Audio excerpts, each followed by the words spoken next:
all doing tonight? Lovely stuff. Oh my god, it's so nice to hear like a wave of voices, and the window's actually open this time, so I'm not going to melt and die, which is fantastic. So, my name's Dan. I'm going to be your MC for the stand-up show tonight. Ooh. You're going to see far too much of me today, which is nice. But this microphone is not plugged in, it's just kind of here. Some people like holding a mic. You're going to see a lot of me throughout this show today, so I figured you guys might want to get to know me, right? I think that's fair. I think that's reasonable. Thanks for performance. So I'm going to tell you a little bit about this guy. So, my name is Dan, and I am a counselling student. How many of you guys knew that was a degree at this uni? Oh, we've got a couple of counselling heads in the room. Okay. I am training to become a counsellor, essentially, in case that wasn't obvious. And as part of that course, you actually have to undertake personal therapy yourself. Who'd have thought, right? I hate it. So my first counsellor, we had a conversation about my love of comedy and stuff like that. She said that she was like, you perform like in front of people, and I was like, yeah. And she goes, my notes say severe anxiety. And I'm like, yeah. And she really thought about it for a few minutes, like really like chin scratching thinking, and then she went, you can't be good, right? No. What? So, not seeing her anymore.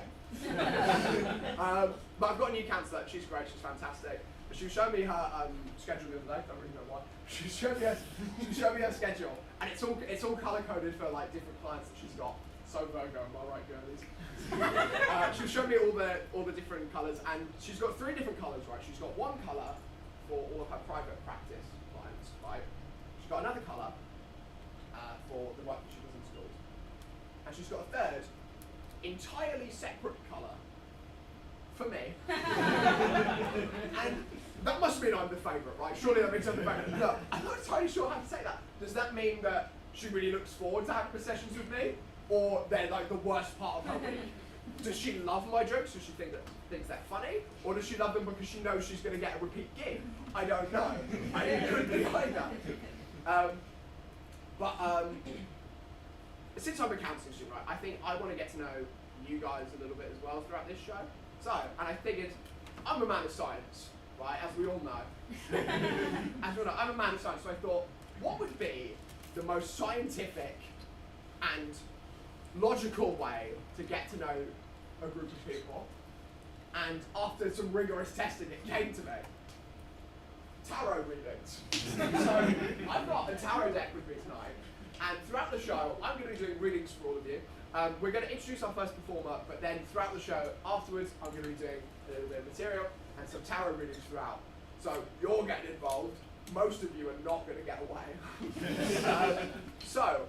I think you've probably heard enough from me now. So, are we ready for our first performance of the evening? Oh, exciting! So, it's my absolute pleasure to introduce to you one of my favourite people in the world, the ever lovely Alex Monroe!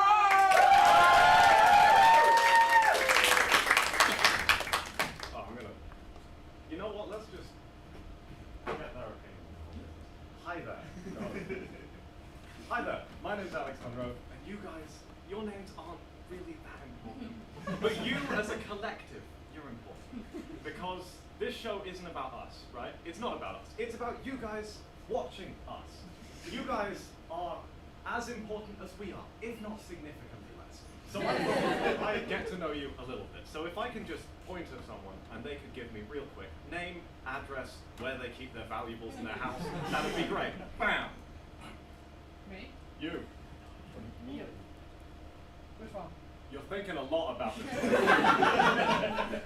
You know what? Don't worry. I can tell this is too much for you. Yeah, I'm a bit deer in the headlights. You want my name, my address, and where you keep your valuables. Oh. Yep. Need. Honestly, you could skip straight to the last part. Okay. I appreciate that. I'm one way away. Yep. I can give you the trains. Go on. I followed him. I'm sorry. Dan's gonna wait, kill me. flag. I can't Okay. allow this. I appreciate that, Neve. What do you study? And nothing. No, It's been gone, man. there's nothing up there. No. What do you enjoy? Well, I supposedly did an animation degree, but I wasn't really present. Okay. Not You know here. what? Good. I feel So I something's feel like you should have happening. picked on someone else. I really should have. But you know what? The past is the past. Nice. You're gonna break my whole brain. Anyway, yes. No, what I actually want to talk about today is maths, because I do a maths degree, and I've made that my whole personality. See, the more you study maths, the more you find out that everyone was right about maths all along, and it is actually that bullshit. But it follows a sort of curve that I like to call the bell curve of enlightenment. Now, if you know what a bell curve is, that's going to help out a lot. If you don't, just imagine like a puppy or something. You don't. No, a bell curve sort of goes like this. It curves upwards, goes over the mound, and then back down. And this particular bell curve graphs how much you know about maths with how much you like maths. Right here, little bit, you don't know much about maths, but you don't much like maths. This is where a lot of people stop. This is where GCSEs have put you off. You look at them, you think, oh God, the numbers were bad enough, and now they've added letters. Please help me. And to those people, I would say, stop talking. I'm in the middle of something here. No, but just because you're right at the beginning of the graph doesn't mean it says anything less about your life, right? You're just right there. It only measures maths. So really, the graph doesn't care how much you like animation. You're just sort of at the bottom here. And then you curve on upwards. This is where we're at about A levels, where you learn enough maths for it to be useful for things, right? You can use maths for physics. You can use it for computer science. You can use it for that time you had 5 cookies, but 10 friends?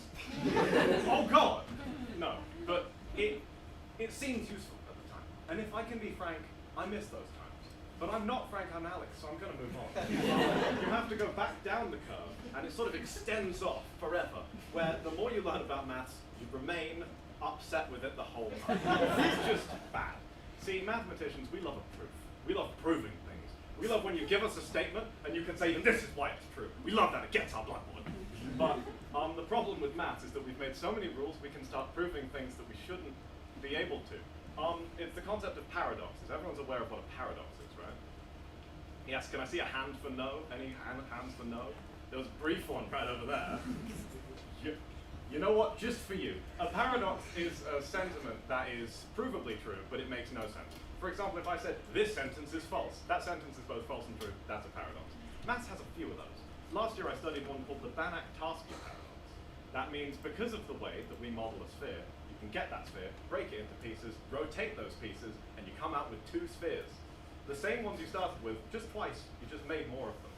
Now, in maths, if you make that kind of mistake and you end up with a stupid answer, it means you did something wrong on the way there. In this case, the thing we did wrong was counting. And it's a bit late to sort of undo maths to solve that problem. Yeah, because we have too many rules and they conflict with each other. They conflict with each other and now there's no solution to it. It's like if a history student got bored and thought, you know what would be fun? Let's make a new battle, and there's no proof this battle existed, but it provides rock-solid alibis for everyone involved in the JFK assassination, including the big man himself. They were all in Malta at the time. It doesn't make any sense, but we can do it in maths. Why is that allowed?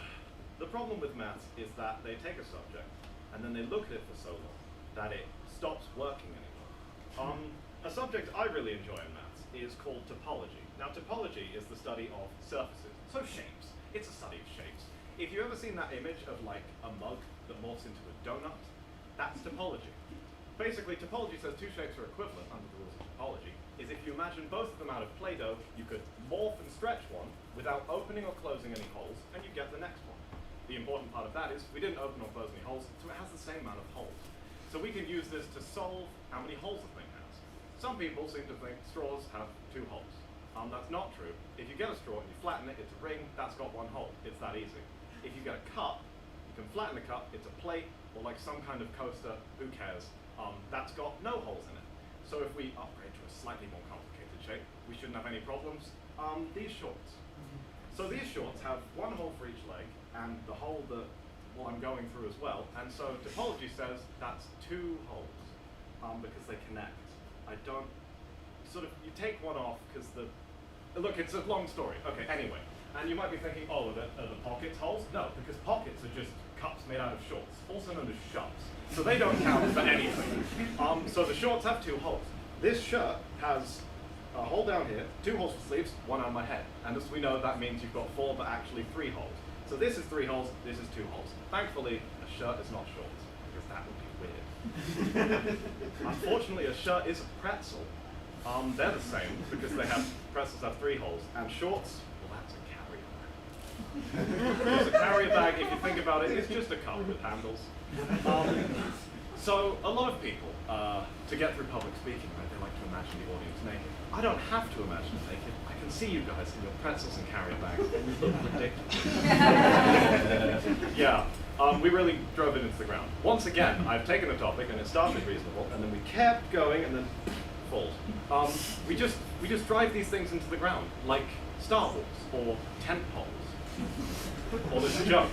So the thing I want you guys to take away from this, the thing I want you to remember, is that you shouldn't question things in life as much as we have at maths.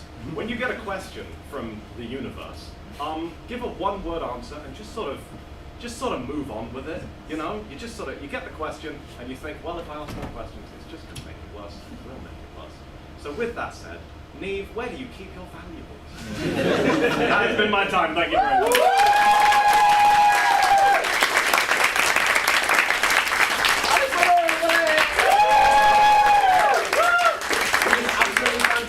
We're also desperately behind. So, who wants to hear me talk about some craft beer?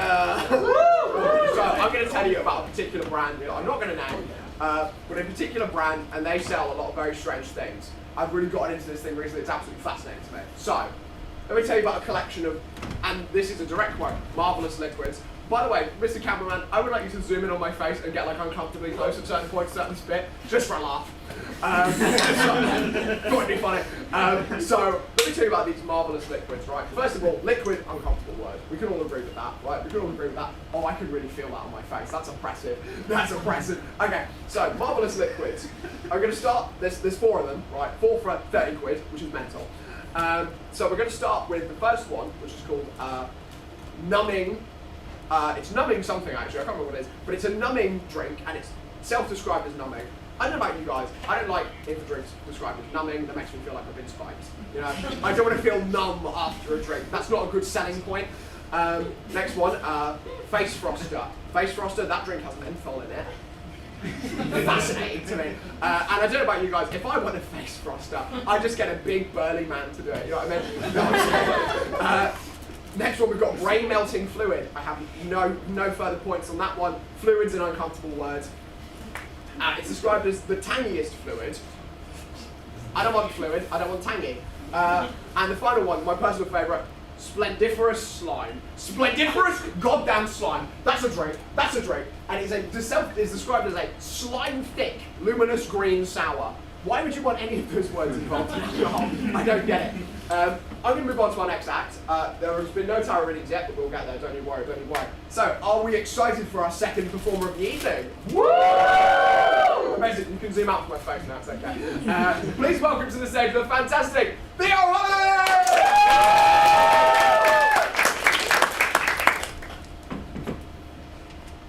Hey everyone. Hey everyone. I'm Theo. I'm from a place called Southwark. Is anyone else from Southwark? Exactly. No one is! I live in the middle of nowhere. I make about 5% of the population just by me being here tonight. It's quite jarring meeting people that aren't from the Shire. You know, a lot of my flatmates are from London. And I basically had to explain at one point the concept of a cow. They come around the head round it. My house backs into a cow field and it's Narnia to them, it's vague, they just couldn't understand it. To conceptualise this, they went, oh, you have pet cows, do they have names? I don't know. I've never asked them. I've lived with these people for almost 2 decades, I don't know their names. These are friends I see every day. I was tossing and turning over it and I thought, oh, I came to a concrete conclusion. The farmers must have given them names. It's common courtesy to know the name of who you're having sex with. But it's not all bestiality where I'm from. No. My village is riddled with old people. I had the chance to meet one of these lovely gentlemen in my Duke of Edinburgh Award. Does anyone know the DV Award? Woo! For those who don't know, the DV Award is basically the Nazi of British people. But the gentleman I met was John, lovely guy, very lonely. And there was a bit of a generational gap at the start. I'd say lots of modern things, like, oh, John, do you like buzzballs? You go, I'm off the Viagra, thank you. We started to bond, we formed this really close bond, John's a silver surfer, I'm a silver surfer, I'm terrible with computers. John has an erectile dysfunction, I don't. But I think I started to teach him. I trained him like a dog. Not a dog, no, it's human. I trained John some modern lingo. He come to me basically his pension had fallen through. He was struggling to make ends meet, he couldn't feed himself, he was cold. He came to me one day and said, Theo, I'm cold because I'm skinny.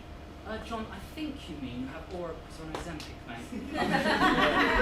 Push that mindset into a grind set, John. Come on. But I felt I'd built a rapport with John that I could ask about his arm. John was missing an arm, he was an amputee. He told me this incredible tale. At 18, he joined the army. He fought alongside his brothers, and at 19, his arm got blown off. I was ashamed. What have I done in my 19 years of life? He stood there with one arm. I stood here with both, experiencing second-hand embarrassment.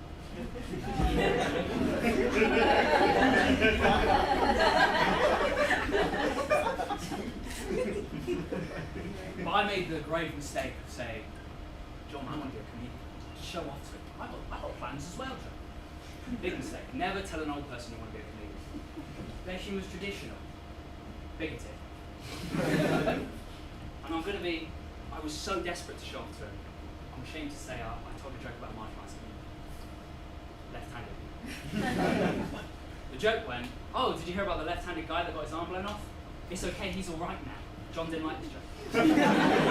Too spicy for you, John? It's a generational gap, There are things John will never understand that are fundamental to our youthful existence. I ate KFC in the bath the other day. I was drooling all over myself. I was watching a YouTube video about how phones are making us stupider on my phone. Flying cars, they say. And as I was drooling all over myself, I dropped KFC into the bath that formed a perfect Kentucky Fried Cock over mine. Powerful metaphor. I looked down and I thought of John. I thought of John because smart people don't eat KFC in the bath. And it's those phones, it's making us stupider. That's what parents always say. Yes or no, when was the last time you left your house without your phone? Exactly, that question doesn't even make sense. You're getting dense. But seriously, we're addicted. It's stuck to your neck like your friend's horny dog. It's not ideal, but comforting to know it's there if you need it. The phone.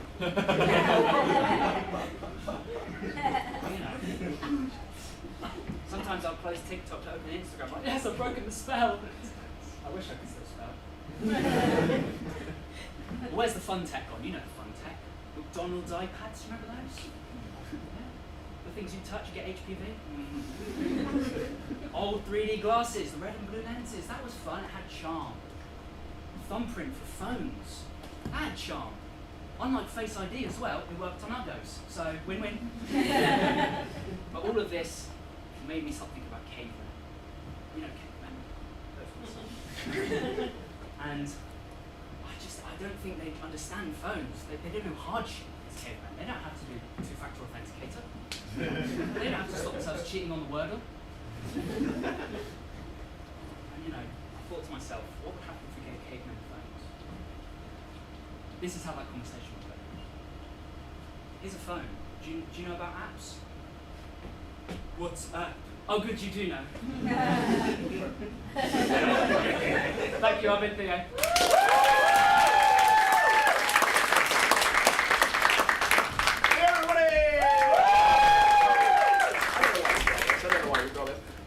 So, I'm going to quickly do a reading for anyone interested. Would anyone like a reading?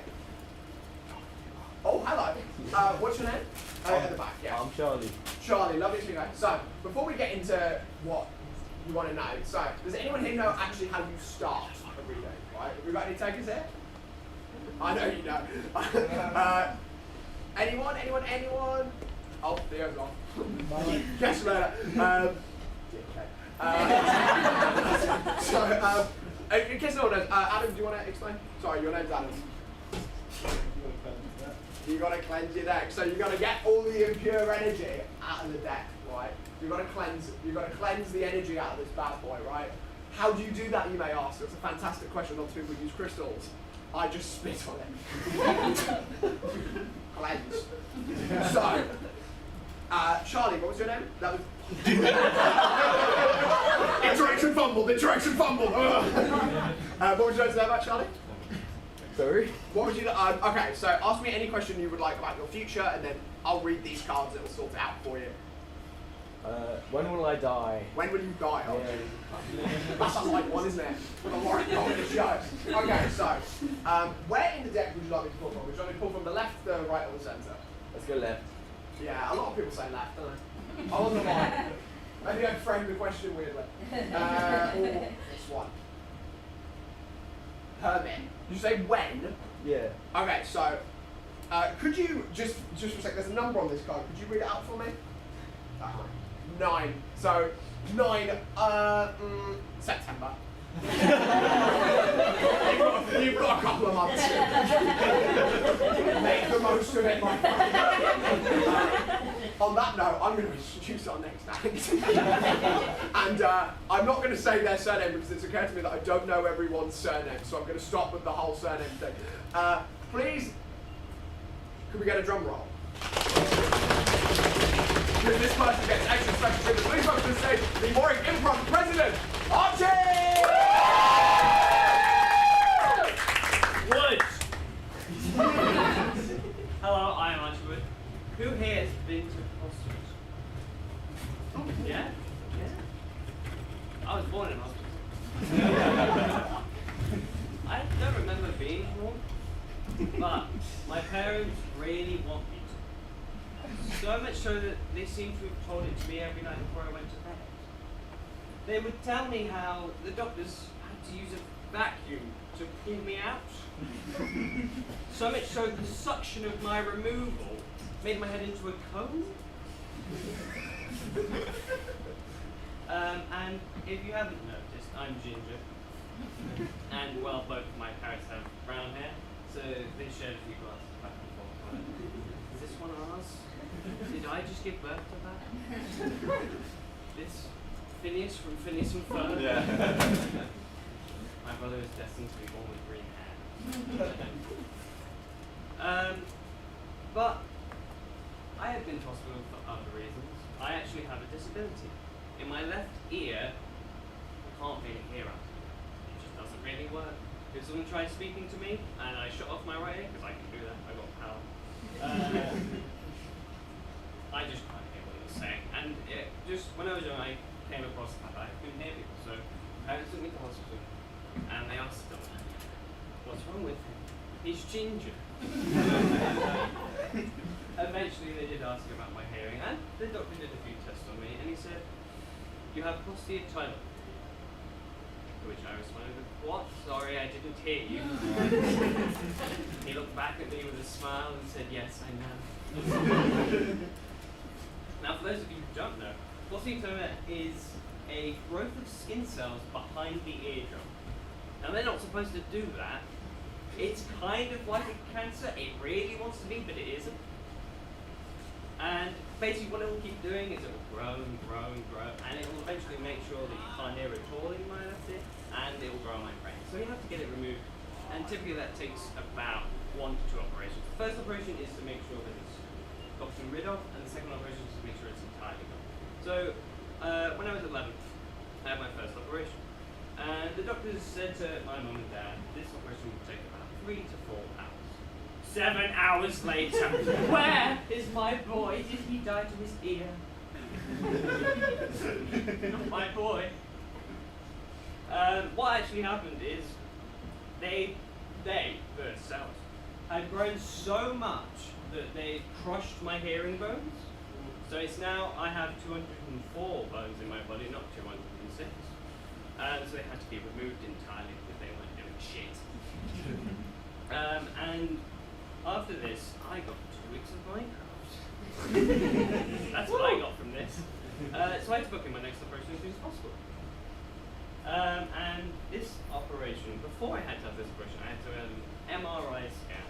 Now, an MRI scan, magnetic resonance imaging, is where they shove you to a big fucking donut that magnetically scans your brain. I don't know how they figured that out. And before they get you shut down to this MRI, they'll get a nurse to ask you a few questions. Have you eaten anything today? No. Do you have any medicine upon you need to take off? No. Are you pregnant? No. Are you sure? Yeah. And they warn you before they shut you down to this MRI. It's be very, very loud. Not for me. Easy work. So they did get a few images of my head to just see what was going on. And so for my second operation, I was 14 years old, and things had changed a bit. So my scar tissue from my first operation had again started to grow. My cells like growing. I don't know why. They're not cancer, but they really want to be. Guys, come on. And so what they did was they got rid of the keloid, and then they made sure it was all. And it was empty in there, and I got 2 more weeks of Minecraft. Precisely what I want. Now, from that, I got a hearing aid. Now, hearing aid, they took 4 years to give it to me. So on my 18th birthday, they were like, here, you can hear. It's only taken you 18 years, but I think you can try it out now. What's so great about having a hearing aid is it has Bluetooth. Who knows what I'm listening to right now? I think this mic is going directly into my hearing aids. Everything everyone's saying is going right in there. And what's kind of worrying about the fact that it has Bluetooth is I can connect to it, and so can you. I'm just trying to listen to the world around me, and you're rickrolling me. Quite recently, actually, Apple have been sending me a notification on my phone saying, turn your volume down. You're going to make your hearing worse. I find that quite cruel, because I don't think it can get any worse. Now, I haven't been to hospital just for my lack of hearing. I have other reasons to go, like having someone throw a rock at my face. They saw me and said, fuck it, gotta throw a rock at that guy. Look at him. And what happened was, I was playing a game of throw the rock at the can with my friends. Very smart. And if you knock the can over, you're gonna go set the can back up. Now, the parents watching us play this game were like, do not run at the same time. We cannot have anyone getting a rock in the face. Now, I thought I was much better and much faster than their warnings. I then spent a few hours in A&E that night. Did a nice rock to the face. So, after this show, if anyone would like to throw a rock at me, I would greatly appreciate it, because I would like some more Minecraft. That's me, thank you very much.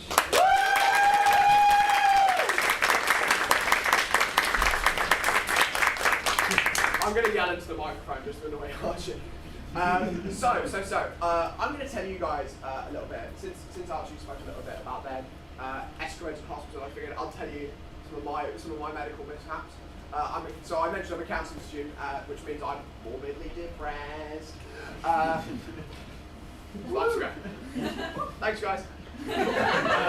I went and I spoke to a GP about some antidepressants. And now, I'm not sure if you guys have ever been to a GP, but a GP is an acronym. Actually, it's an acronym for generally pointless. They're the worst. I hate those guys. They're my least favourite profession, only after taxman and white people. And I spoke to him, and I was like, hey man, I'm not doing so good. Like, what do we want to do? He's like, okay, and he talked me through some symptom stuff, and he like lifestyle things, and he was like, how much do you drink? And I was like, I don't think I drink that much, like maybe like a pint a week, something like that. And he was like, are you sure? You go to university. What's up with that? What's up with that? I'm being profiled. We argued on that a little bit. We compromised on moderate. And then we moved on to sexual activity. Now, sexual activity, we were very much on the same page. It was a few brief moments of eye contact. This would be a great time to zoom in on me. A few brief moments of eye contact before he just wrote the word none. And that could be N-U-N, that could be N-O-N-E. Both of those words work. That's the beauty of a double entendre. I'm here all night. Hey, that guy. Who wants a reading? On that note, who would fancy a reading? Anyone? Oh, there's no takers. That's interesting. Hey, what's your name? Emrys. Lovely to meet you, Emrys. What would you like to know about Emrys? In the meantime, I'll cleanse the deck. Is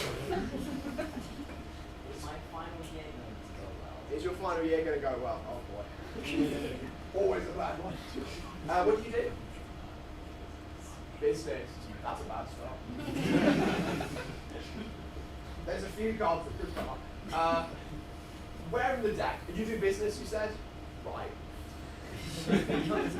We're going to the right. It benefits you. The tower.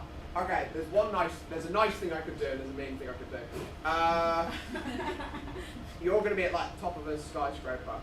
WBS. That's close enough, right? That's close enough. I'm actually looking closely at the card and there are people that are jumping.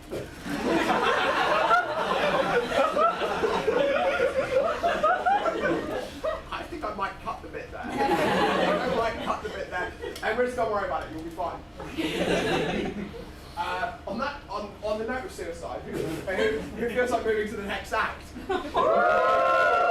Please welcome to the stage one of our fantastic freshers, the lovely Ewan!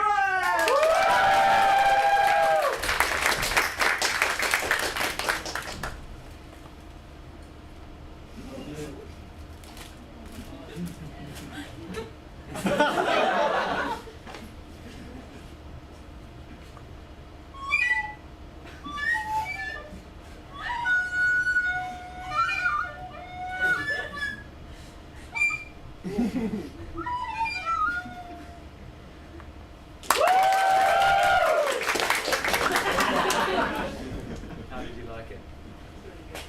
Do you want me to play a song? Which song? Which song? No. Probably get the useless mic.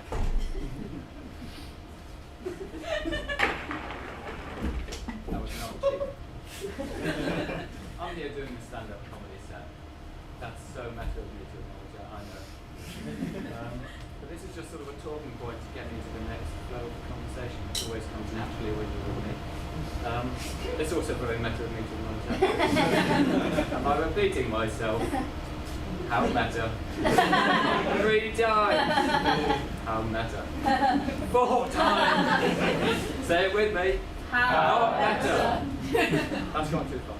I don't know if this is the same for anyone else who does comedy or anything funny. Like, some people do funny things. But when I tell someone I'm in comedy, I get one of 2 reactions. One, oh, have you got any jokes? It's not how it works. I don't have any jokes because if there are only jokes, people laugh at them. That's it. And the second reaction is obviously, for me, you're not funny enough to do comedy. That's funny, because last time I asked Mr. GPT about my set, he said it was flawless. Whenever I perform, everyone knows exactly when to laugh. Everyone knows exactly when to laugh.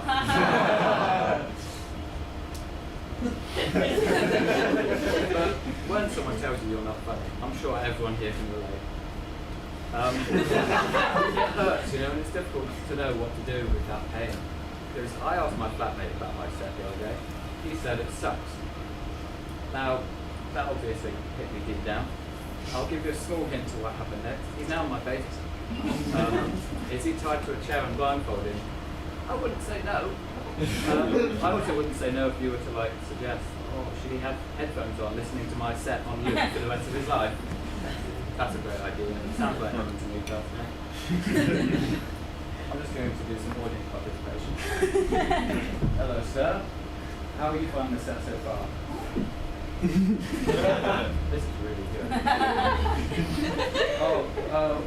What's your job? Oh, I'm a carpenter.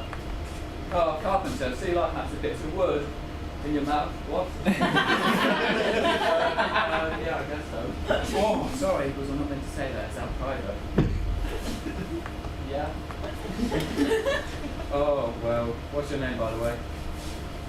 Oh, I'm Ewan. Give it up for Ewan, everyone! This guy's really good at stand-up. Anyone here been on Facebook Marketplace? I mean, I'd like to see you show of hands. I can't hear you. Now, put your hand down if you've ever got anything useful from Facebook Marketplace. Basically, it's a useless app, isn't it? Well done, Zuckerberg. What a great thing you've made there. But once me and my friends, we were out working with a lecture. We were working hard, scrolling Facebook Marketplace. The things you can find on there, oh my god. £50 for a guitar with 5 strings missing. I don't know what you do with the last string. Another thing we found, a condom out of the wrapper, but it was in new condition. Not in new condition was the pregnancy test we found. Congratulations. And then we found, oh my god, a guy selling photos of his upper neck, sort of like framed like this. They were £1,000 though. £1,000 for a photo. Some guy called Ford Fiesta 2008. He said he was like a non-runner and needs oil. I'm not into that sort of thing. Swear. I'm obviously knew it was just a car. It was a mix-up of a photo. Oh, look at that. It's easily done. I was just excited when I saw this guy's double chin. That's 2 chins for the price of 1. Other than that, some photo mix-ups. The other body parts I found, they were real. Now I have 3 kidneys at home. Please, I don't want them. Please. I mean, I don't know what the return policy is, because like, they're not in their original packaging anymore. He's died. And like, please, someone get these 3 kidneys. Anyone want them? No. See me after the thing, they're fresh, I think. Other than that, Facebook Marketplace is pretty useless unless you want to sell organs. So, like most of you here, I assume, I do my shopping in person. That's bad, because firstly, you have to leave the house. Secondly, you have to speak to people. I'm just going to be strolling through Tesco. I'm going to have people staring at my basket, not a euphemism, and they're going to see me buy hemorrhoid cream or something from my crippling pile. Not many of you laughed at that. It sounds like you think that's actually a serious thing. They're going to see it. Then they're going to point at me and laugh. I've seen my lecturers in Tesco before. I don't want to have my lecturer look at me, see my hemorrhoid cream. No, and then write a question on the exam saying, oh, Ewan has 2 hemorrhoids, and then use his cream to get rid of one of them. How many has he got left? That's obviously how easy my exams are. And I'm still scribbling at pass. What have I got? I don't even have. I'm not funny to people. I'm barely scraping a pass. Is this what the uni experience is? We can find out after the resits in September. Thank you, everyone.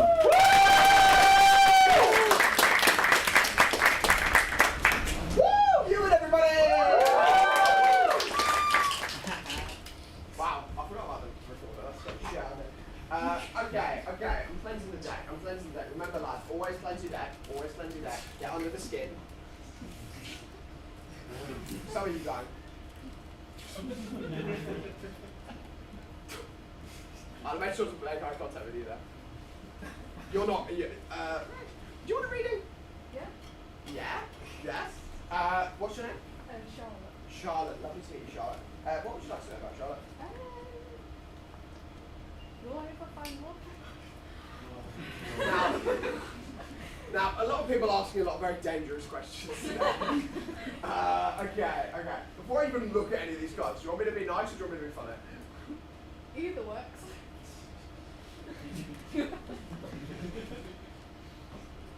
Where in the deck would you like? Left, centre, far right? Left. I specified far right there.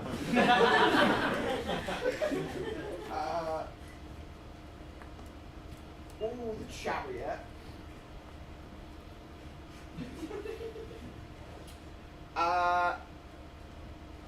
Uber driver.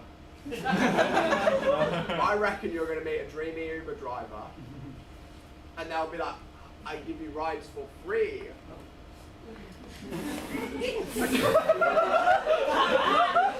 Because that's how Uber drivers talk, right? That's how Uber drivers talk. I don't like it when Uber drivers talk to me. I really don't like it.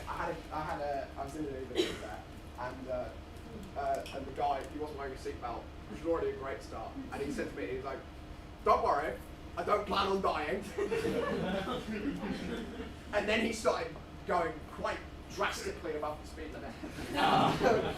And talking about his lost wife. On that note, who else wants a reading? Oh, hello, what's your name, mate? Pratyush. Lovely to meet you, Pratyush. I've definitely not met you before. What's your surname? If I work with fire over the summer, will I be safe? Will I survive? You said dangerous. Okay. Is dangerous in different Okay. Far left, far right, centre. Centre, fence rider. This one. The star. What kind of fire are we talking about here? Like show fire, not like super high, burn your face on fire. Okay, because you might be working with the sun. Or something of that sort. There's a lady here by a pond. She has her boobies out, if that helps. But I reckon go topless, you'll be fine. I think that's probably all I've got time for in between acts. So, are we ready for our next fantastic act? Woo! Amazing. Please welcome to the stage the fantastic Sonia! I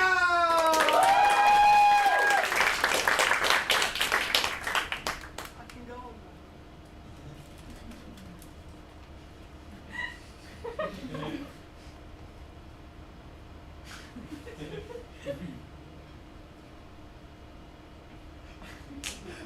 Hi guys.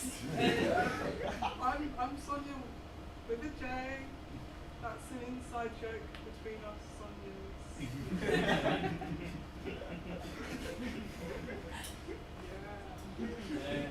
Can I get a whoop? Woo! That's enough.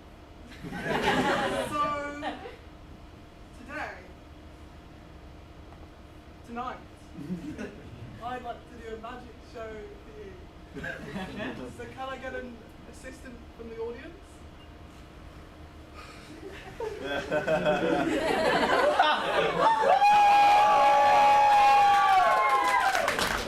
kidding, guys. This is my amazing, glamorous, fanboy assistant. I've been in there for 24 hours and I have some more skis.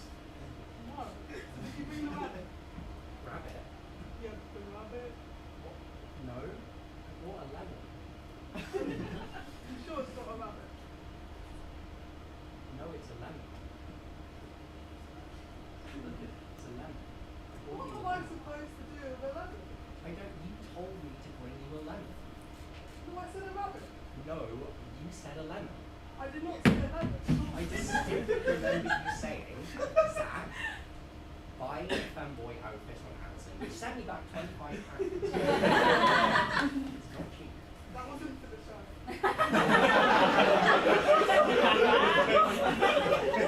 You also said, buy me a lemon.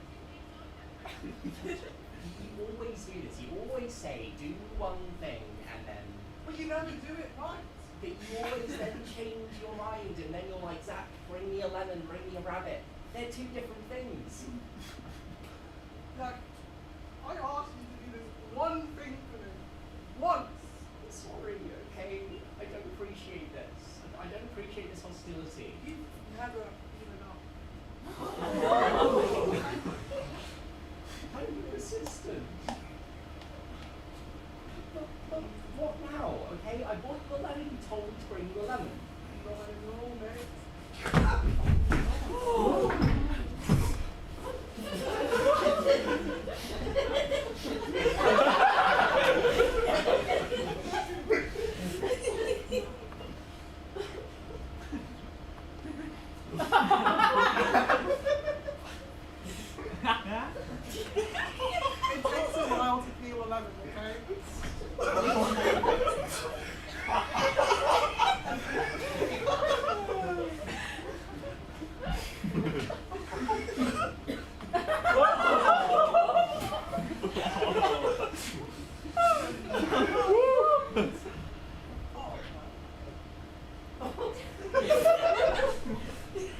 I have a magic trick.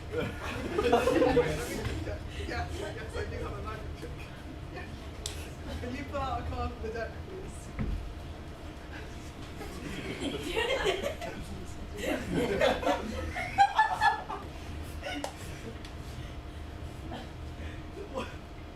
Was this your card? Oh yes, that's right. Okay. Magic show! No, just kidding, there's more. So I was on the train recently. As one does. You guys ever noticed the train doesn't say choo choo? It says, mind the gap. Mind my fucking gap, woman.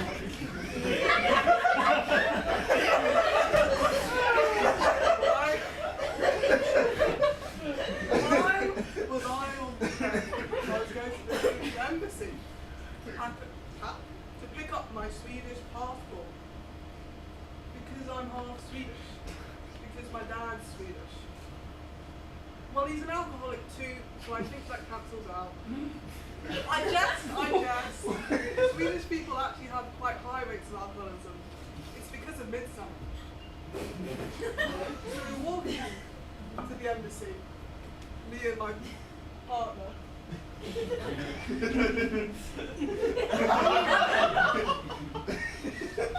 I saw a man, Jeremy Corbyn. I went up to Jeremy Corbyn and I tried to shake his hand. I told Jeremy Corbyn, I think I'm a fan of your work. He didn't respond. So I asked him if he was okay. I gave him a pat on the shoulder. But still, Jeremy Corbyn didn't respond. I looked into his eyes then. They were harrowed and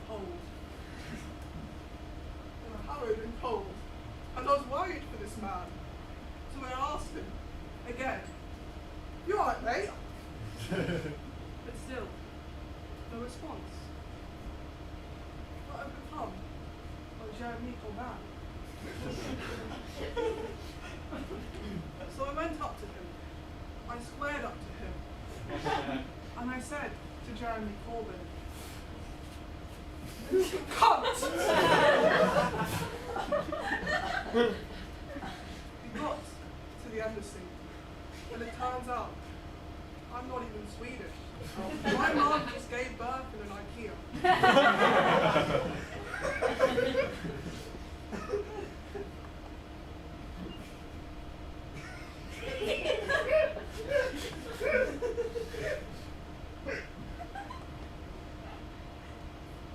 I didn't notice you guys.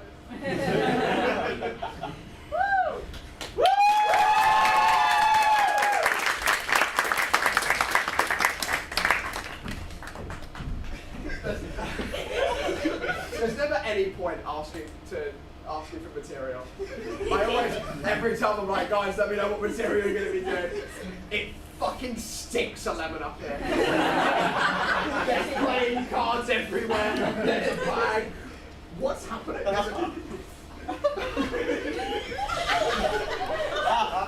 I've been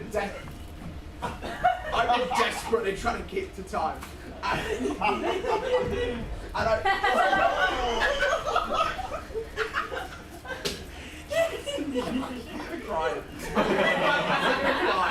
gonna cry, I think. I've been desperately trying to keep to time, and I've just spent like 5 minutes watching a domestic. Okay. I think I might need a minute. Would anyone like a reading? After that? No? No takers. That's. Oh, hello. What's your name? Blaze. Good to meet you, Blaze. What would you like to know about Blaze? I'd like to know how my second year house dynamic is. Okay, just a second now. Right. Who are you living with? Are they like first year flatmates or like? Yeah. Yeah. Okay. How's it been this year? What in my? Yeah. Yeah, pretty good actually. Yeah, that's good. It won't last. Where are you staying? No. Leamington, so that's left then. If you said cop, I'd have gone far right. This one. Oh, Wheel of Fortune. Oh, someone's getting lucky. There's going to be a lot of flat sex happening. A lot of sex. Blaze, go for it.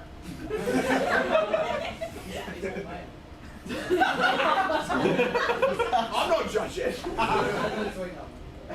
You don't. Fascinating. Sorry. On that note, we're going to move to our next act. Our next act who also definitely doesn't swing that way. Please welcome to the stage the fantastic Angada! I'm going to make Dan more annoyed because I haven't told him what my set is going to be about. And I told him until about 10 minutes back that I hadn't written it. I just like seeing Dan slightly flustered all the time. It gets my blood boiling, you know, as they say. Okay, I'm going to get started now on my actual bit. Meta of me, I know. Right, let's see. Someone I don't know. Actually, you know what? This is a group activity. Everyone can participate. I want you all to imagine that I'm a lukewarm friend of yours. Not great, not bad, just lukewarm. Middle of the ground. The most normal person you can imagine. If you know me, you don't. But otherwise, lukewarm friend. And imagine we've met at a coffee shop. Anyway, doesn't matter. It could be cough, you know, it could be super right-leaning. I'm not, but I respect your opinions. Or we could go to Jerusalem. There's some pretty places there. We've met up. You know I'm an extrovert at this point because I'm talking non-stop. And we've had a couple of hours there. We spent a really lovely time there. And then we get, and I'm being really nice to you because at this point, you know I have mummy issues. You just don't know how it manifests. I'm just being overall really nice to you, and I'm being sappy and shit. And then I hug you goodbye, and then we walk in the same direction because we can. And now I don't know whether to shut up and walk in silence or to continue yapping. And I was talking to a friend about this earlier as well, and she said she would walk in silence. I'm sorry, I don't want to associate with a psychopath anymore. But, you know, in general. And I would choose to talk more, but not a lot of people would. And the thing is, at that point, their social battery has run out as well. So I'm just here trying to yap their ear off, and they're just trying to walk anywhere in silence. And on that note, ta-da! So for context, about a month back, I spoke at the public speaking open mic, and I told everyone a really heartfelt goodbye. I told them that I loved them very much. I had grown in my 3 years at university, and I'd given a lot back, and I'd gotten a lot of knowledge and information from them.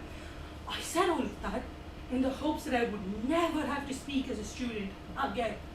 Ever. Not to the same crowd, not to a different crowd. Just not as an undergrad student. Just ever. No, you know, someone had to come back. Woo! Thank you. That was really lovely. Speaking of comebacks, I went back to school. Okay, at this point, I would like to make it very clear.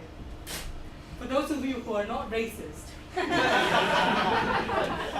I'm Indian.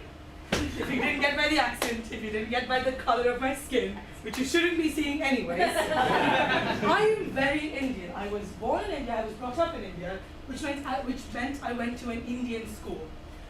For those of you who don't know what that means, it just means I'm really annoyingly close to my teachers because I was that kid.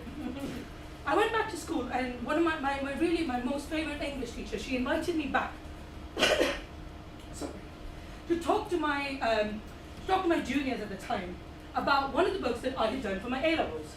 Now, this was a lovely time, except these kids knew that when I was in school, I would make fun of that teacher, and I would cut her class to go drink chocolate liqueur out of bottles I didn't know were chocolate liqueur because I was that kid, which was given to me by those students. So they knew what kind of a student I was in high school, and I was being invited back to talk to them about a book which is very serious and very graphic and very about genocide and all of that. So wrong audience and wrong person to talk about. So I was very nervous. The thing is, in uni, I go to public speaking society. I went to public speaking society. Shout out, guys, shout out. And I taught how to do public speaking there, which means I had to run through scenarios in which a person might feel nervous and how to alleviate that nervousness. Now, like you might have heard earlier, he stole my joke, by the way. Alex stole my joke. Like you might have heard earlier, you tend to picture your audience naked. Now, my audience was predominantly 15-year-olds. So, me being the lovely human that I am, I didn't want to imagine them naked. I know it's a high bar, but I didn't want to do it regardless. But this is why being bisexual comes in handy. I just started myself. Think before you speak. For context, I had a lot of female teachers who were very pretty, and we were going to be stood at the back of the classroom. I was not talking about. Anyways, moving on. Now, I got through that talk okay. Except, at the end of it, one of those really pretty teachers came up to me and went, "Oh, you did such a good job." And we all know I have a praise cake, so. Then one of the students came up to me and went, "Hey, you're in uni now. How are you enjoying that? How is being like having an adult life? How is being alone and without your parents to supervise every little thing that you're doing?" To her, all I had to say was it was a mix of being Oliver Twist and Cinderella, in that you're stood there talking to yourself because obviously you're that psychopath, going, "Please, sir, ma'am, may I please have some food that has vegetables and preferably a protein in it?" Fuck you. "Please, ma'am." Go fuck yourself. Okay. That's one part. And then there's the other, which is Cinderella, where you're holding a broom and you're staring off into the dark, going, "I wish I could talk to the rats that I call my friends." Instead, I have to be stood here, sweeping and mopping and getting rid of the dirt that I put there 3 days ago. Now, the conclusion. By the way, first years, the rats that you call friends, oopsie, canon event, am I right? But unlike Cinderella, your night doesn't end at 12 going back to your house and being sick. Instead, it's 3 a.m. calling your friend and trying to explain why you're at a random bloke's house without any context to it. So you need saving. And you need your princess charming, because no prince ain't coming. And on that note, that's been.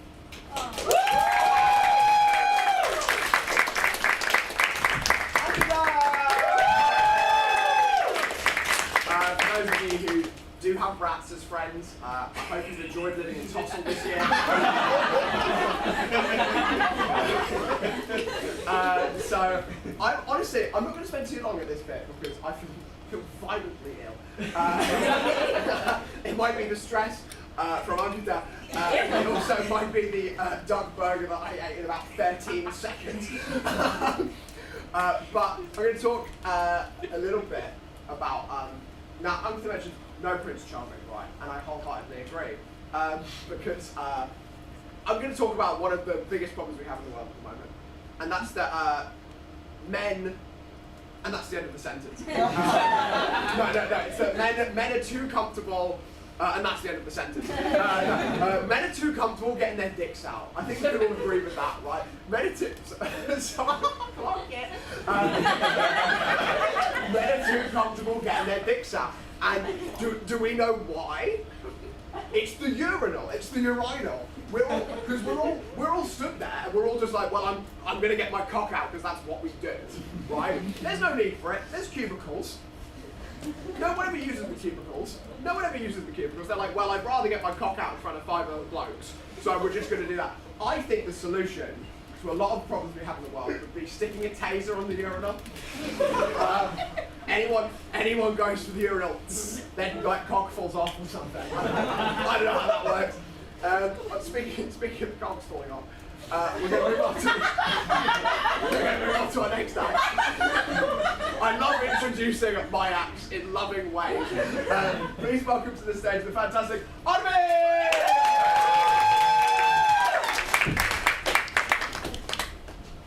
Can I get a chair?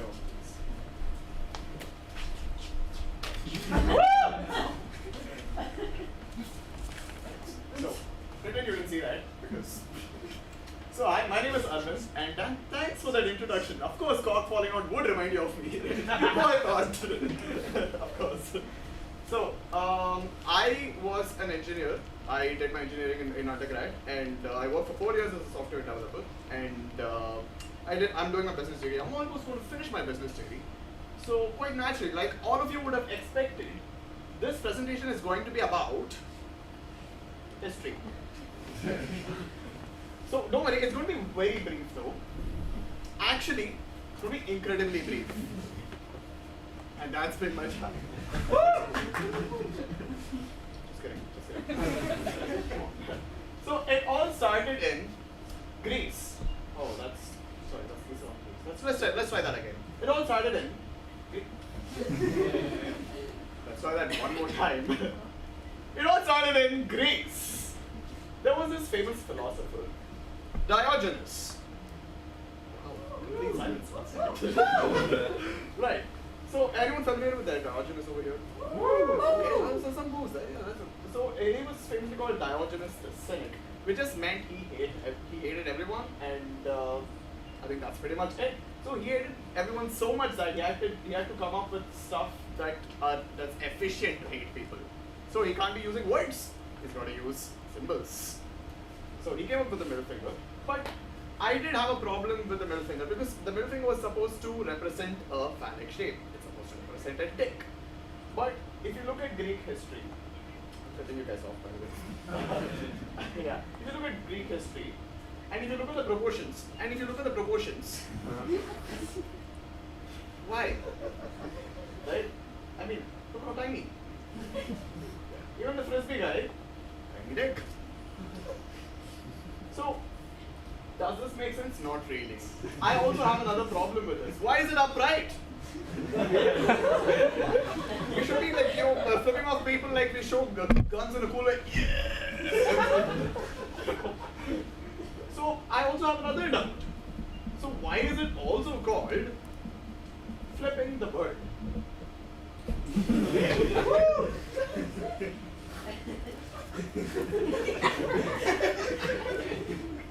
Flipping the bird. Okay, fair warning, the next joke is only for me because I enjoyed making it, so flippy bird. Flippy bird. So, I figured it was because of this bird right here. Anyone in the audience know what this is? Oh, no. Cock. There you go. There we have a cock lover right there. This made a lot of sense to me because of the shape of the face. So, let me make it clear to you guys.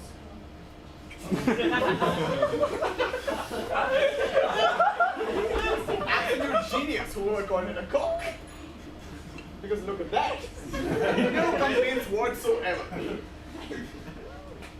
But it was actually because of the goose. These are such vengeful animals. You know, whenever you go near them, they hiss, they try to chase you down, and I absolutely hate them. So, but then I still had a problem with the proportions. Oh. Flipping the bird, I forgot about that. That was quick. I still have a problem with the proportions. So fucking long. And that's painful. So, I have some other candidates instead of goose. These guys. Absolute assholes. Big dicks. They think they deserve the fry that you're holding. They don't care, they're gonna come and grab it.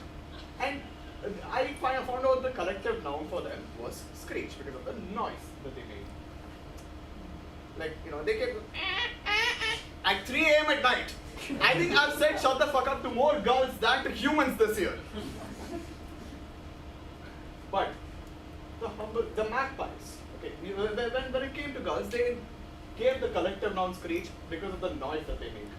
Suddenly when it's magpies, they went for personality trait.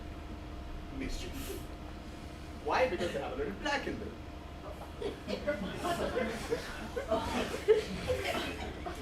And let's take crows. I think a lot of people know what a group of crows are called. Murder. Hey, go, absolutely perfect answer. one more joke just for me. Attempted murder.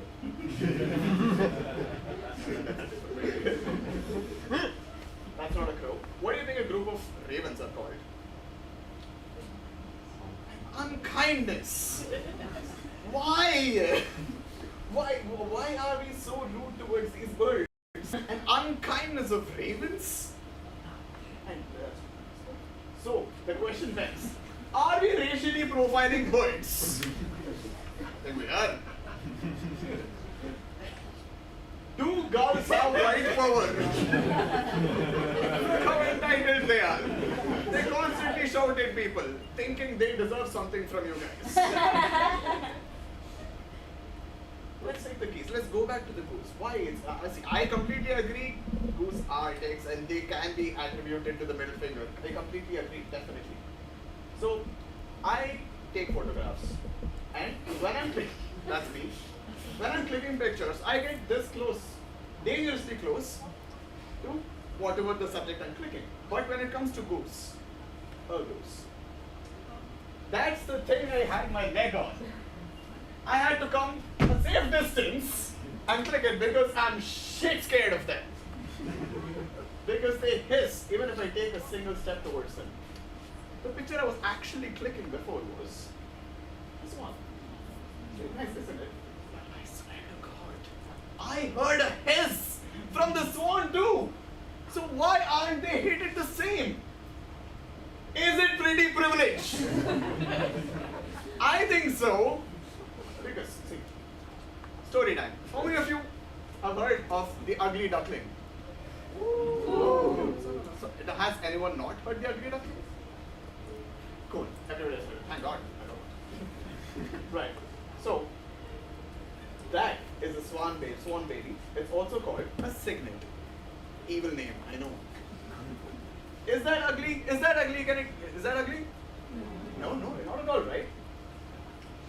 Victim complex. Not at all ugly. Makes no sense. See, let's say, yes, non-ducklings are ugly. Goslings are also ugly. Are they? Exception. Yeah. Exception. Right? So, why the ugly duckling did not turn into a goose? Pretty privilege. Let's go to pigeons. There's nothing about them. No. They are rats of the air. They carry diseases. They suck. And surprisingly, they're not very scared. I go near them. What would you expect the pigeon to do? Fly away, right? No, they go for a stroll. Absolutely crazy animals. But the dove. Oh. Happened again. The dove. It's the same, but white. When you talk about dove, it's always about peace. Oh, dove means peace. Oh, dove means magic out of the hat. Why aren't they hated more? Racism.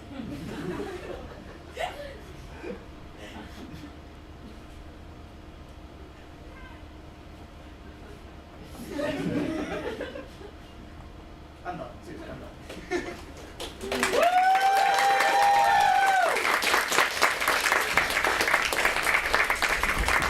Awesome, everybody!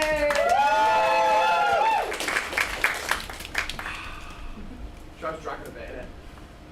Zoom in. He went straight for it. He knew what to do. I'm so sorry. This must be so annoying. I didn't really have much time to do in between bits, so I think I am just going to move on to our next act. Are we excited for our next act? Woo! It's nice with the energy still here. Normally it's slow. So please welcome to the stage the fantastic Poppy! Hey guys, are we good? Woo! I'm also good, thank you for asking. No, I've just finished my first year of uni. Woo! And I was feeling a bit nostalgic about like Freshers Week and stuff. Because I'm young, so there's not that much to be nostalgic about. Lockdown, the war on terror, the good old days. And I was thinking about like meeting my flatmates and stuff, because it's a bit of an odd situation, isn't it? Like, I've never lived with people who I don't have a familial obligation to be nice to. and it's really been a test to my character.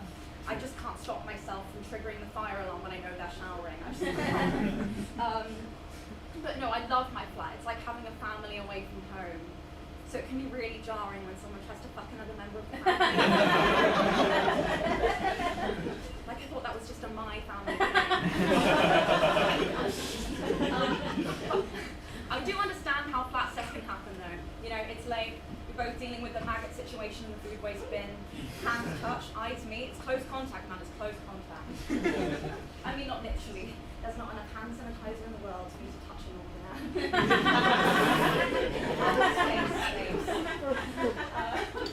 But no, when you're put with 7 random people, one of them's bound to be psychotic, and they're thrilled to love the flat for the evening. They really are. But I'm quite a skeptical person, and I've been put with a self-described spiritual healer, or as we call her, the nut job.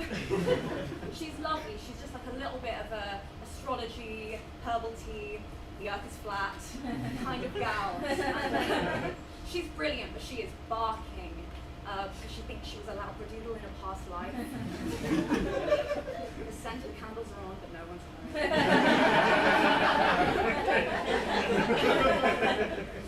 But it's quite difficult to get her to take accountability for things, though, because everything's the fault of the universe, which is a bit tricky, isn't it? Because the universe isn't taking out the bins at the moment. It won't adhere to the colour-coded rota. Monday, Poppy, Wednesday, Jack, Friday, the universe. It's not working at the moment. But we've had to have conversations with her, which tend to go something like, babes, I know it's really difficult, but we all really appreciate it if you didn't leave mouldy salmon in the fridge. To which she usually responds, guys, you know I'm a negative equinox fire element Leo rising. So it's been a really emotional few weeks for me. I'm just focusing on trying to heal my inner lioness. My inner lioness would like it if you took the bins out. I do like to think of myself as quite a considerate flatmate. I'm always considering things. Like, what colour post-it note would be best for my passive-aggressive comments? Because we had a bit of a fridge thief situation going on. At first I started with the basic, you know, poppies, please don't eat. But then I had to get more aggressive as time went on. Just like subtle things, like, look at you, is more fried chicken really going to fill that emotional bill? Just subtle things like that, you know. But I thought it's sorted now. I just write, help yourself, it's vegan and gluten-free. No one's touched my food in weeks. And, I have another flatmate, and he's gone and fallen down a bit of a pipeline, hasn't he? Hit his little head a few times on the way down. Now he just mindlessly mutters Alpha Bro podcast phrases as he butters toast in the morning. A lock that can be opened by all keys is a bad lock. Oh, you tell him. Stacey then Daddy will love you. But I've started to pepper in like radical feminist phrases around him because I am trying to trigger a premature cardiac episode. And it pisses me off when men say things like, when they're scared to do things, they say, oh, I don't know if I have the balls to do it. I think it's very patriarchal.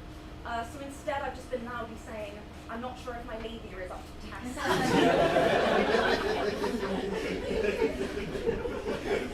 If he does anything he perceives to be particularly masculine, I just go, wow, big clit energy. Rumour has it his eye is still twitching. But leaving home is difficult, you know, food's not free anymore, have to do my own laundry, have to wipe for myself after toileting. It's been rough, man, it's been rough. And I'm from quite a rural place in Devon. It's not a very diverse place. Everyone in my town is glow-in-the-dark white with 6 toes. The Devonian family tree is looking suspiciously like a wreath. But it's okay, they say home is where the hereditary heart condition is, so it's fine. But my mum's biggest fear when I went to uni is that I wouldn't come home regularly, which is crazy, right? Because who else's kitchen is it socially acceptable to steal from? I'm calling it the Great Pot Noodle Pillage. Every time I go home, I take more. Like, I started off really conservative, just like a few tea bags, a couple of cans of beans, nothing too cray-cray, girls, nothing too cray-cray. But I've decided my parents are a bit too middle class for their own good, so I decided to go a bit further to redistribute the wealth, as Marx would have wanted. So in my last pillage, I took a whole chicken, flat pack furniture, and a family dog. Thank you.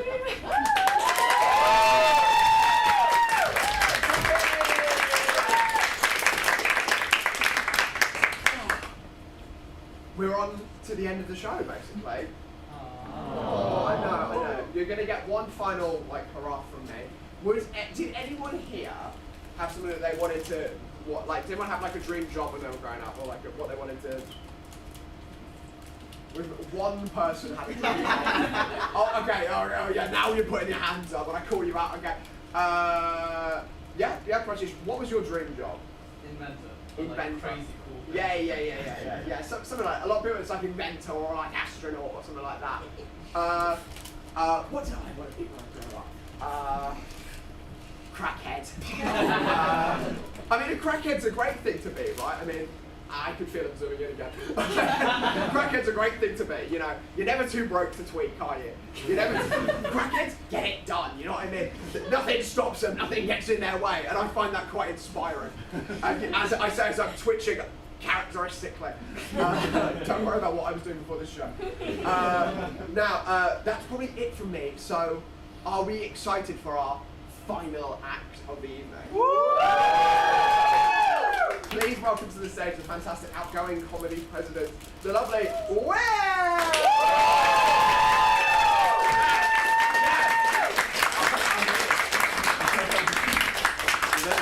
Thank you. Did anyone see the sketch show? You've seen things. You've seen so much of it. It doesn't help right now getting emasculated. It feels like a wedding ceremony. There's the aisle down the middle, and where is my bride? I've been left. I reckon I'm a pretty masculine. I'm vegan. I'm a pretty masculine vegan.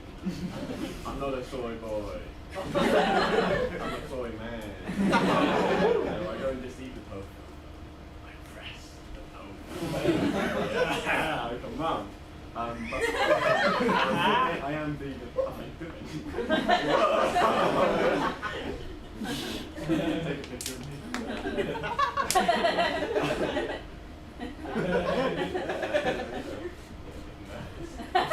I'm so manly.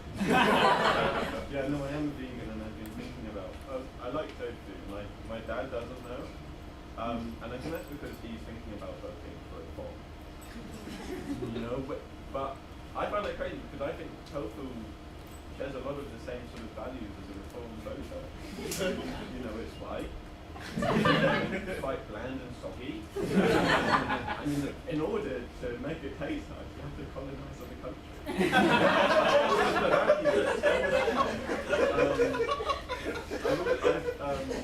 I've been getting into cultivated meats recently. Yeah. Anyone know what cultivated meats are? Woo! Basically, cultivated meats are take a few cells from an animal and then you grow meat.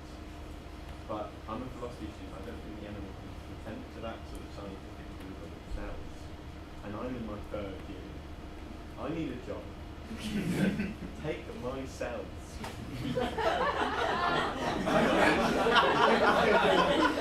Grow my meat. Yeah, come on. This is what I'm calling ethical cannibalism.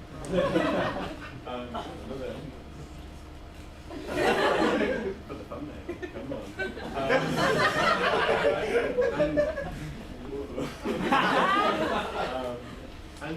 I'm getting a lot of weird looks at the minute. But this is normal.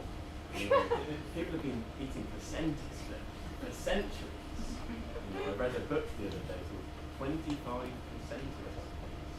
In the description it said 25 tried and tested. Where she got the placentas from? Walking down the maternity ward. You gonna eat that? Her name was Robin Cook as well. Which sort of sounds like a third-wave feministic version of Robin Hood. Because she takes from the babies and gives it back to the mums. Formerly stir fry. Yes, please, come on. And I do think Robin Cook is a bit of a freak, right? I think she's environmentally conscious. She cares about food waste, So I think her next question would be like, what is that placenta marinating in? And I looked up the other day and I found a website. What the amniotic with reviews from the Life Success Journal. What? It's the only measure of success. Trying amniotic fluids. Robin Cook's like, I'm turning that stir fry into a ramen bowl, baby. Do you want to see some of the reviews? Yeah. One star, always says.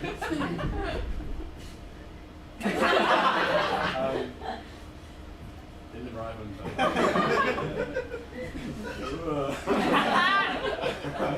Five-star fluid. Yeah. We're drinking again. Perfect blend.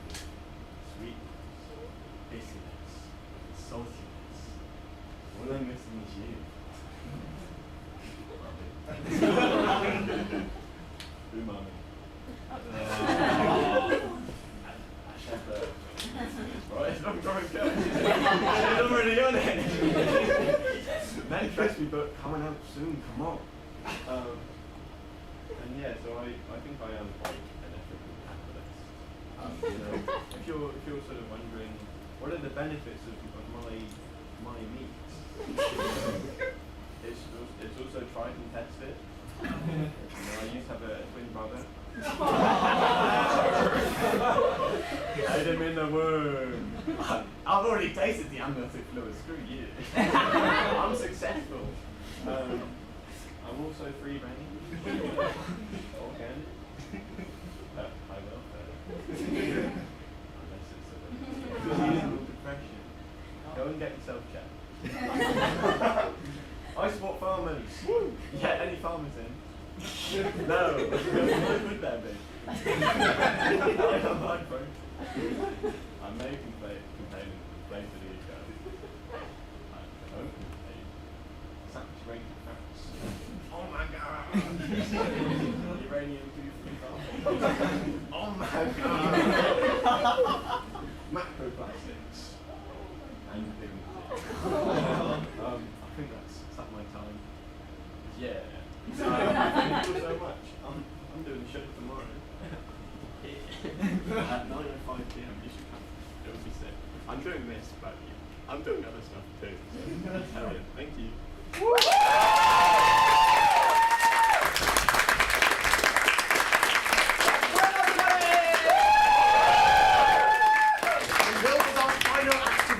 That's so sad, isn't it? I know. So I'd like to thank all of our performers today because they've all been absolutely fantastic. Please, another quick round of applause for, I don't know where he's gone, Alex! Alex is also doing a show tomorrow in this room. What time is it, Alex? 9:45. 9:45. So Will is on at 9:05, then Alex is on at 9:45. Please do come see them both. They've been absolutely fantastic. They're doing different material as well, so don't worry. Then we have Theo, who's not here anymore. We had, oh god, I'm forgetting the order, it doesn't matter. Ewan!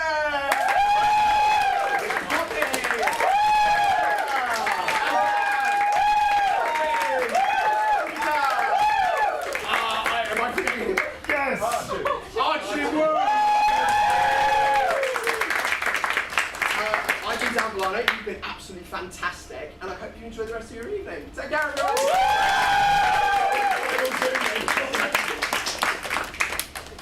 You can go home now.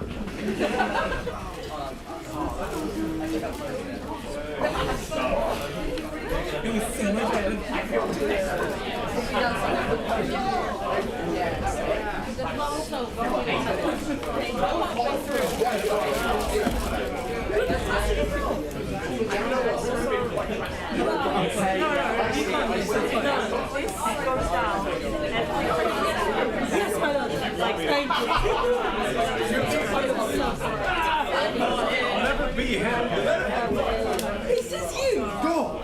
Is this you? I don't know.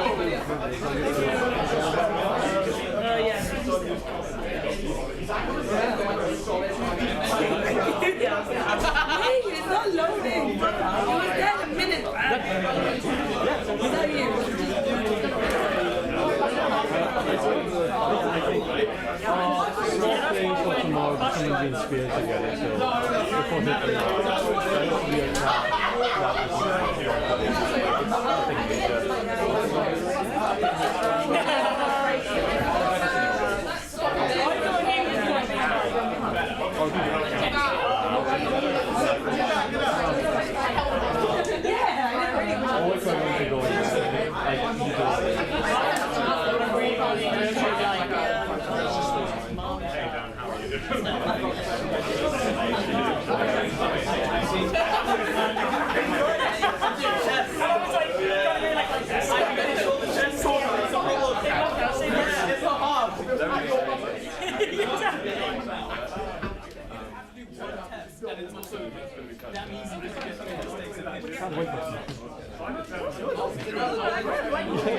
Chess matches. I did not expect that.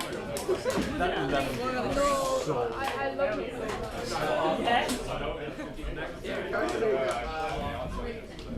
Yeah, which is why I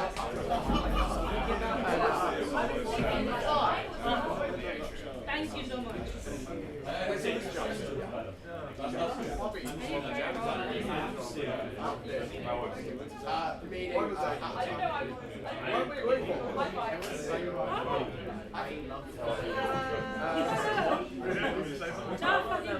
Wait. We'll get the flip on. Oh, it's only 660. Yeah, that's fine. Which is 7 minutes. Okay, but It was not more than we also needed 5. Yeah, and I was, dude, I nearly threw it about 5 separate times. Fuck off, Harry. You didn't do shit. Get out of here. No, Willie. Wait, should we crouch?